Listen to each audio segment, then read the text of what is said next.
அந்த மாதிரி ஸ்கோர் பண்ண வேண்டிய நிறைய மொமெண்ட்ஸ் அந்த இடத்துல இருந்தது. அதை விஜயை ஸ்கோர் பண்ண விடாமல் அதை எழுதி கொடுத்தவங்களோ இல்லை விஜய்க்கு அது தோணலையா என்னன்னு நமக்கு தெரியல. கொஞ்சம் மடைமாற்றம் ஏதோ ஒரு விஷயத்தில் நடந்திருக்கு. அது வந்துட்டு எனக்கு தெரிஞ்சு இந்த முறை விஜயனுடைய ஸ்பீச்சு கொஞ்சம் தொய்வு தான். எஸ்ஏசி அவர்களே பதிவு பண்ணியிருக்காரு. நான் வந்துட்டு ஒரு டைம் அது சீமான் அவர்கள் உட்பட பதிவு பண்ணியிருப்பாரு. ஒரு டைமில் வந்துட்டு விஜய் அவர்களுக்கு வந்துட்டு பால் வாங்கி கொடுக்க காசு இல்லாமல் ரோடாக வந்துட்டு அலைஞ்ச எஸ்ஏசி அவர்களுடைய பையன் தான் இன்னைக்கு சூப்பர் ஸ்டார்ன்னும் போது அவர் அந்த விஷயத்தை பேசலாம். நானே அப்படி வந்தாங்க. அதுக்கப்புறம் தான் நானே எளிய மக்கள் தான், நானே எளிய மனிதன் தானே. இன்னைக்கு என்கிட்ட ஒரு 200 கோடி 300 கோடிக்கு பணம் இருக்கலாம், ஆனால் ஒண்ணுமே இல்லாம வந்தவன் தான் நானுன்றத விஜய் பதிவு பண்ணியிருக்கணும். இது அரசியல். அரசியலுக்கு ரஜினி அதாவது வர்ற டைம்ல தாங்க எம்ஜிஆரை பத்தி அவர் பேச ஆரம்பிச்சாரு.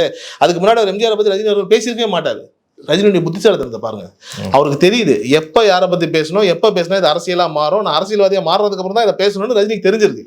இது விஜய்க்கு தெரியல. இல்லைன்னா விஜய் கூட இருக்கிறவங்க எழுதி கொடுக்குறவங்க விஜய்க்கு சொல்லல. இந்த மேட்டரை கரெக்டா ஹேண்டில் பண்ணி சொல்லியிருந்தாங்கன்னா இந்த மேடை வந்துட்டு எப்படி தர்பார் ஆடியோ லான்ச்ல ஒரு மாஸ் கிரியேட் ஆயிருக்கும் ரஜினிக்கு, அது கிரியேட் ஆயிருக்கும் அந்த மேடையில.